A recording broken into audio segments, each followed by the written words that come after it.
Mainit na panahon mga brothers dahil summer na. Pero tuloy-tuloy lang ang moto canvas natin mga brothers dahil nandito tayo ngayon sa Kalumpit, Bulacan, FKM para mag-moto canvas. Pauwi tayo ng Olonga po ngayon mga brothers at nadaanan natin itong branch ng FKM dito sa Kalumpit by Dragon Bikes. Siyempre pa, ito yung isa sa mga hawak ni Ma'am Tala, no? Ma'am, shoutout sa'yo. Nandito ako sa isa sa mga branch mo sa Kalumpit with Sir Iggy. Ayan, siya po yung bantay dito at mag-a-assist sa inyo, okay? So, check lang natin yung mga stock nila dito. Anyway, yung mga wala kasing stock dito na motor, pwede naman nilang IPO o orderin sa mismong FKM kung wala po rito yung hinahanap nyo na motorsiklo, alright? At syempre papati yung parts, pwede nyo rin orderin dito at sila ang kukontak dun sa warehouse para madala dito, no? At hindi kayo ma-hassle. And syempre pwede rin kayong umorder sa FKM online pag sa customer service pagdating sa mga pyesa para po hindi na kayo lalabas at ma-hassle umorder ng mga pyesa, okay? So parami muna tayo ng mga viewers mga brother bago tayo mag-start ng ating moto canvas dito sa Kalumpit branch FKM, alright?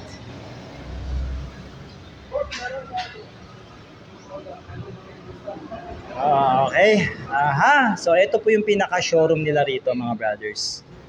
By the way, this is Dragon Bikes, no? Sila po ang umahawak ng FKM dito sa Kalumpit. Isa po ito sa mga dealer ni FKM. And then may mga Trias shop na rin si FKM ngayon. Nandyan sa description ng ating video. Kung malapit po kayo dyan, kung saan kayo dito sa Luzon. No, coming soon ang branch ng Batangas at Laguna. Ayan, hintayin niyo po yan. Sa mga brothers on the wheels natin na taga-south, no? Especially Laguna, Batangas, magkakaroon na tayo ng branches dyan. I'm not sure kung saan banda dyan, pero hintayin niyo po. To be announced po yan. No?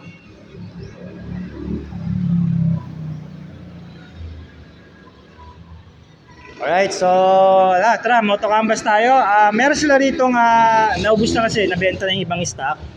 Ito na lang yung mga natira, no? So malakas bumenta rito si Kalumpit branch ng Falcon X400. Nakaka-release sila rito monthly.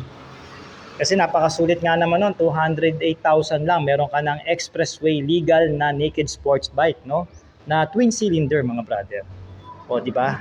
So, syempre, ang pinakauna sa linya natin is itong FKM Victorino 250i na isang between scrambler bike. Ito yung gamit natin. Ayan, o. Ayan ang kabayo natin ngayon. Ito yung stock. Bagong version na yung gulong nito o bagong style na yung gulong niya. Mas off-road ngayon, mas maipin. So, kung dadaan kayo sa mga rough road, malulupang daan, mas maganda yung performance nito kumpara dun sa nauna na dual sports tire, no? Ito more on pan-trail na siya. Same pa rin naman yung approach, no? Ang pinaka-highlights ng motor na to yung kanyang between engine, no? For the price na 158,000 lang mga brother. O, di ba?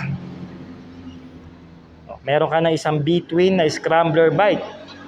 Napaka-solid ng build. Lahat ng tornilyo nito, allen bolts, disc brake harap at likod. Tsaka yung front disc brake niya is 4-piston pot caliper. So, malakas talagang preno nito sa likod, mga brothers. Ayan. Naka-centered monoshock tayo dito sa likod na suspension. Ayan, disc brake din tayo dito. Siyempre pa, LED ang ating taillight. No, halogen lang pang ating headlight. Pero pwede nyo upgrade. Ayan. Wala namang problema yan.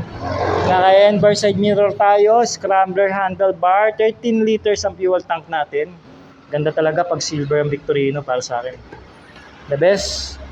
No, mag-quick release lang ang upuan nito. Sususiyan nyo lang. Ayan o. Pwede pa kayo maglagay dito ng mga tools. Ako may baon ako isang set ng Allen wrench para pagka inaayos ko yung motor sa daan, pwede. Then basahan yan. Tapos meron siyang USB charging port sa gilid. Pwede rin kayo magdala rito ng kable. Papasok yan sa pinaka-storage. Ito yung USB niya. Digital and analog yung kanyang meter. Ayan. Diba? Naka 530 ata ang kadena nito. Sabi sa akin ng tropa, makapal-kapal eh. Ayan. Ang ganda ng gulong niya. Ito talaga yung pinakagusto kong gulong ngayon sa Victorino. Pero okay din naman yung una, yung CST kasi yung brand no. Naka-stainless muffler tayo rito mga brothers. O kaya kung interested kayo, pwede nyo akong i-PM or pwede kayo magpunta rito sa Kalumpit branch. Alright, mga brothers on the wheels natin ng Bulakenyo yan, mga taga Bulacan, pwede kayo dito. Lalo na kung taga dito kayo sa Kalumpit o malapit kayo sa Makabebe, Pampanga. Yan, ito, dito na kasi yan between ng boundary. So, yeah, punta lang kayo dito. Then next natin na bikes is itong scooter nila na Modern Classic, the Labi 150. Ito, looking forward ako nito may test ride sa long ride. No, so nagkaroon na naman tayo ng impression ride dito. Pero hindi pa natin siya na test ride talaga ng long ride. So yun yung i-request natin sa FKM para magkaroon tayo ng malalim na review sa scooter na ito. And by the way, ito pala yung binili ni Insan, no? Pinsan ko. Dahil sa review ko nakabili siya nito. So ano ba presyo nito? 86, no? 86,000 ang presyo. Mga brothers. 86,900. 800 sir, no? 900. Sabihin na natin 67. Pero syempre, pagka kumuha kayo rito sa FKM Kalumpit, meron niyang discount pag cash. Na baka pumalo ng around 3,000, depende, mga ganun. Pero malaking discount nila na binibigay. Ayan. So eto, naka-disc brake at harap at likod. Ang gusto ko dito mga brothers, ginawa ng dual sports ni FKM ang gulong nito. Ayan, makikita nyo. So kahit dumaan kayo sa mga rough road, malulupa, pwede naman. Pero alalay pa rin, syempre, baka masiraan kayo ng bearing dyan, no? Malawak ang floorboard nito mga brothers, oh. Classic style, Italian style tong scoot na to. Tsaka ang gusto ko rito yung upuan, tignan nyo naman, oh. Malapad, tsaka naka-diamond stitches ang style.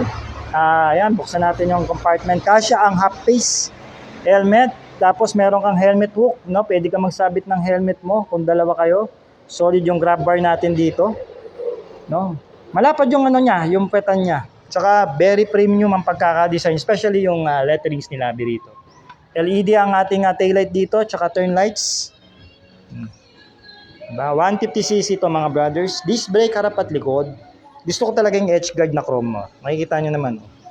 Diba? Napaka-premium and sleek. Tignan nyo itong motor na to. Tapos may badge dito na FKM. Halogen lamp, pero pwede mo upgrade. Walang problema yan. Turn lights natin dito, LED na rin.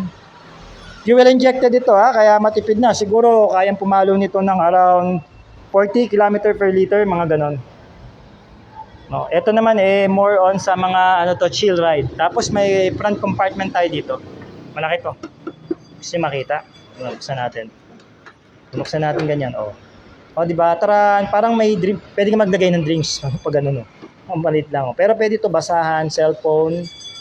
Yan, nasaan ang ating may USB charging port ito Ito nandito. So pwede ka rito mag-charge ng phone mo. Yan. Tapos yung susian niya ang ganda, di ba? Saan ka pa? Tapos utility hook. Speed meter natin, combination ng analog tsaka digital yan mga brother. Di ba? Again, 86,900 pesos o 87,000 pa mga brother. Labi 150. Gusto ko tong black. May gloss red to, gray at saka white kung ayaw nyo ng black. Pero ako black ang gusto ko. Parang metallic black siya. May glitters effect. Di ba? Alright, next naman sa ating model unit, ang Venture 180, ang performance adventure scooter ni FKM. Ayan. Kung naghahanap kayo ng malakas, yung top of the line ang performance, ito ang ma-offer ni FKM, ang Venture 180 nila. Okay? Ito yung pinakamabilis na adventure scooter ni FKM. O sabihin natin pinakamabilis sa mga scooter line niya. Dual sports ito mga brothers. Tignan nyo naman yung gulong at saka naka-spoke wheel yan na setup ng tawag dito? Tubeless yung goma. Diba? Naka-spoke wheel pero tubeless. All LED lights, naka-projector lamp ang ating headlight. Ayan, di ba? Tapos may front camera pa yan. Adjustable to. Windscreen. Dual channel ABS. Naka-traction control. Siyempre pa. Naka-liquid cooled ito. 4 valves. Provision na yan ng top box. Naka-TFT display na 70 inches. Ang laki, grabe. Para ka naka-tablet. Quality switches. 10 liters ang fuel tank capacity. Around 35 to 40 km per liter ang kanyang fuel consumption. Depende yun Kasi may kalakasan to dahil malakas talaga itong motor na to. So sa mga naghahanap ng gusto makatipid sa gasolina, hindi ito yon. Kasi performance to eh. Para siyang Pyro 175. Meron tayo rito ng adjustable na brake levers. Ayan o. Basang ka pa. Yan ang trademark ni FKM. Mga boss, mga sir, mga brother, presyo 178,000. And by the way, pag bumili pala kayo ng motor dito sa Dragon Bikes Kalumpit, FKM, may libre silang helmet. Ganito po yung binibigay nila. Open face. Yan, no? Okay. Next naman, meron tayo rito dalawang version ng FKM Venture 150 Ultimate, isang plus. Pag sinabi kasing plus, naka-spoke wheel. No, magdadagdag ka lang naman ng 2,000 sa presyo. Meron naman siyang mags type kung ayaw ng spoke wheel. Mas mababa ng 2,000. 168. Etong plus, eto naman 166. No, pero kung magpapasetup kayo niyan, abutin kayo ng 10,000 pataas, depende. Down payment, anong motor sa FKM ang gusto mong ida? Nakanood ka ng live ko sa IG? Napapanood mo yung live? Ayun, may nagtatanong na sir. May ano na daw, magkano down payment? Sir, anong motor po dito? Dito kasi, ang pinaka-finance kasi nila is Sumishu. Sumishu ba? Tama ba? Pamang pronunciation ko. Sumishu. Anong motor ba dyan, Sir Anthony? Para masabi natin sa iyo ang monthly. Honda Click. Wala ko noon. Wala akong Click, sir. FKM tayo ngayon eh. Wala tayo ngayon sa Honda. Wala tayo ngayon sa Honda, brother eh. FKM lang, sir. Ang ating Moto Canvas ngayon. Hintayin mo yung ating Honda serie.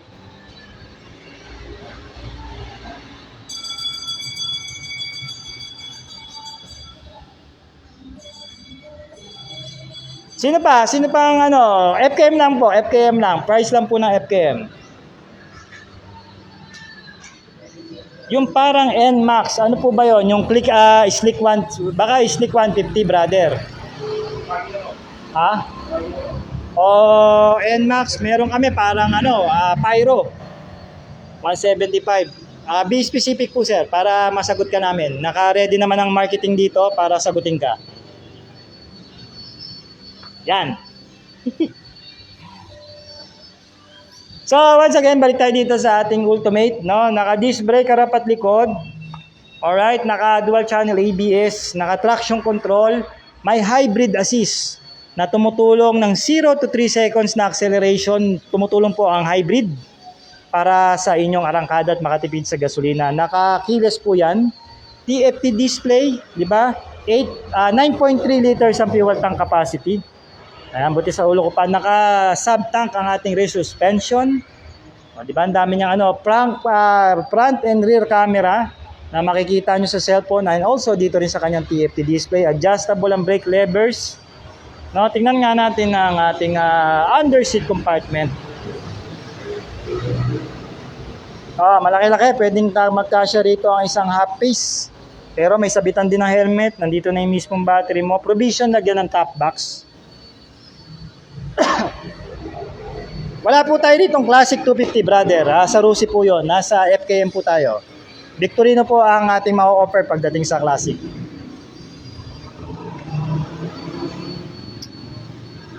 Hintayin nyo po yung mga ibang serye natin pag nag-live tayo sa ibang brand. For now, mga brother, FKM muna.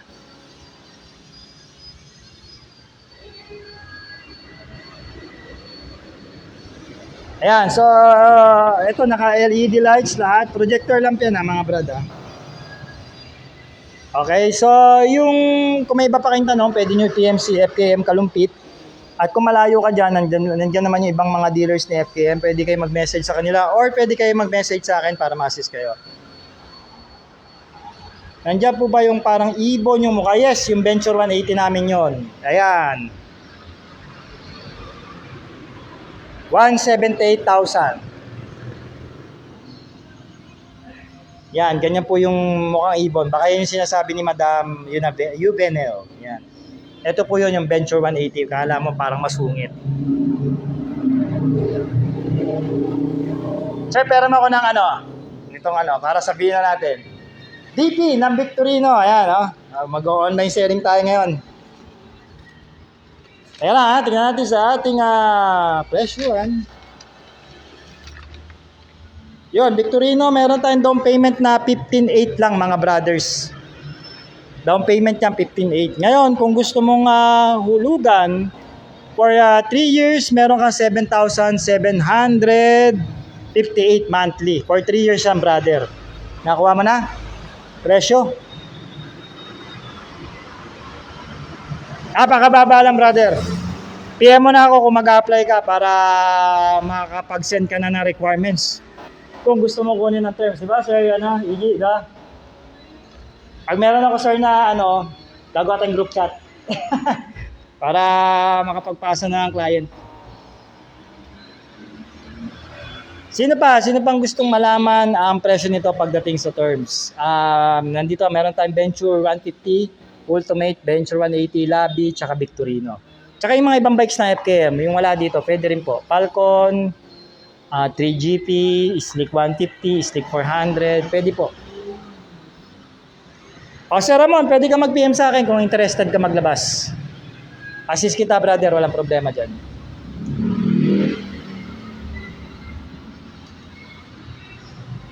Ay, salamat ha. O, ito siya, kasama natin yan. Ayun, siyempre pa. Medyo nilagyan ko na ng accessories to. Ito yung sa akin, In-oversize ko yung gulong, nilagyan natin ng headlight visor. Yan, ayan yung mga accessories, tank pad, sticker.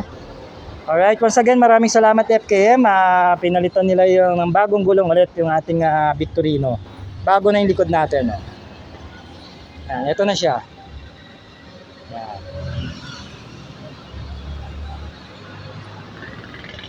Alright. Yan na naman. Stock pa rin naman yan. Pilitan ko lang din naman ng N-bar side mirror. Ayan. Okay. Pero yung pinaka-stock ng Victorino, ito. O, di ba ang ganda?